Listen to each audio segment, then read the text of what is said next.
Good evening. You're watching the news on Croatian television. Agrokor Special Commissioner Ante Ramljak announced today that at least half of Agrokor's creditors and 60 suppliers have signed a moratorium on the collection of promissory notes issued by Agrokor until the end of May.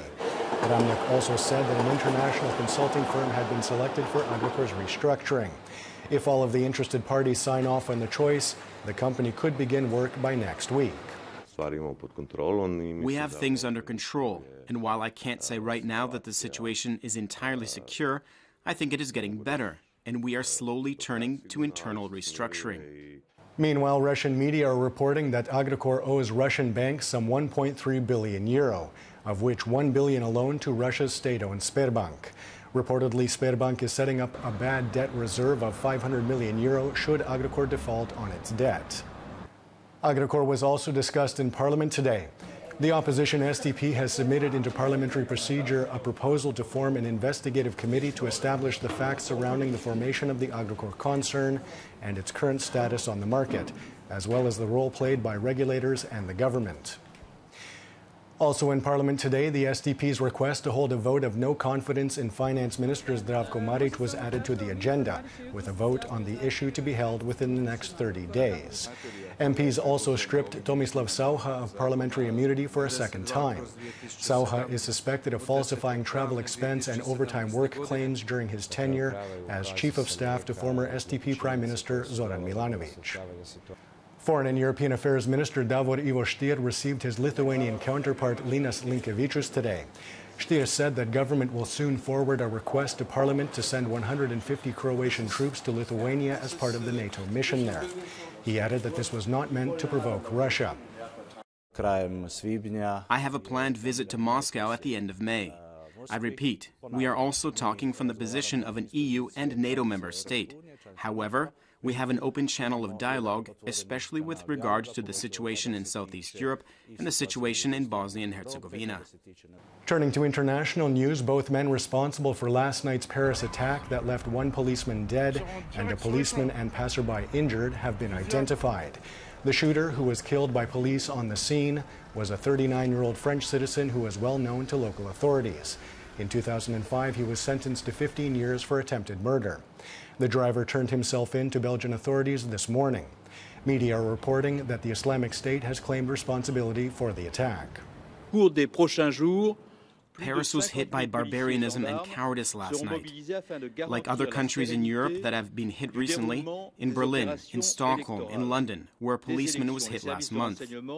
The whole of Europe is facing a unique terrorist threat. The whole of Europe is the target because she represents the values and ideas of peace. The Paris attack could affect Sunday's presidential election in France. Some 50,000 police and 7,000 military personnel have been deployed to guarantee the security of the election. Speaking during last night's debate, Marine Le Pen said that she would protect French citizens by reinstating border controls and enforcing laws. Here's what the other leading candidates had to say about the attack. We all want to become the French president, and the first mission of the president is to protect. And tonight, as we debate, we know that a policeman has been killed. These kind of threats will be part of our daily lives in the coming years. We must accept an alliance with Russia, Iran, and anyone else ready to fight against terrorism so that we can root it out as soon as possible.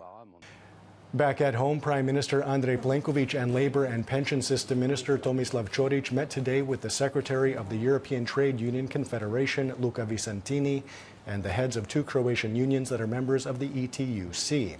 The main items of discussion were social dialogue, the pension system, and higher wages. If you're asking me if we are considering raising the minimum wage for 2018, the answer is yes. There was an increase in minimum wages at the end of last year, but for us, of course, it's not enough. The trade unions have put in place a campaign in this respect to reach the level of at least 50% of the average in the country for the gross wage. Meanwhile, according to the State Statistics Bureau, the average take-home monthly salary for wages paid out by legal entities dropped by 1 kuna in February when compared to the previous month. Also released today were unemployment figures. In March, registered unemployment continued to decline, down by almost 1% when compared to February. Taking a quick look at sports, in cycling, Italian Nicola Ruffoni won the 171-kilometer fourth stage of the Tour of Croatia, held from Crikvenica to Umag today. Another Italian, Vincenzo Nibali, is the new overall leader, replacing Croatia's Christian Jurasek, who has dropped out of the Tour due to injury. In tennis, Marin Cilic fell short of the semifinals at the ATP tournament underway in Monaco after losing to Spaniard Albert Ramos Vignolas 2-1 today. And now the forecast for tomorrow. Predominantly sunny on the coast with periods of moderate to heavy cloud cover in the interior, especially in the northern reaches of the country in the evening when there will be some rain. There will be moderate southwesterly, westerly, and northwesterly winds on the coast. Morning lows of -3 to +2 degrees Celsius inland, 3 to 9 on the Adriatic, will give way to highs of 14 to 19 degrees. The 3-day forecast for the interior calls for increased cloud cover, colder temperatures, and intermittent showers on Sunday. Warmer at the beginning of next week with variable cloud cover and a chance of some rain in mountainous regions. The coast will see partly sunny skies with a chance of some showers on the northern Adriatic. Expect strong southeasterly winds on Tuesday. And that wraps up the news. Be sure to join us again tomorrow night.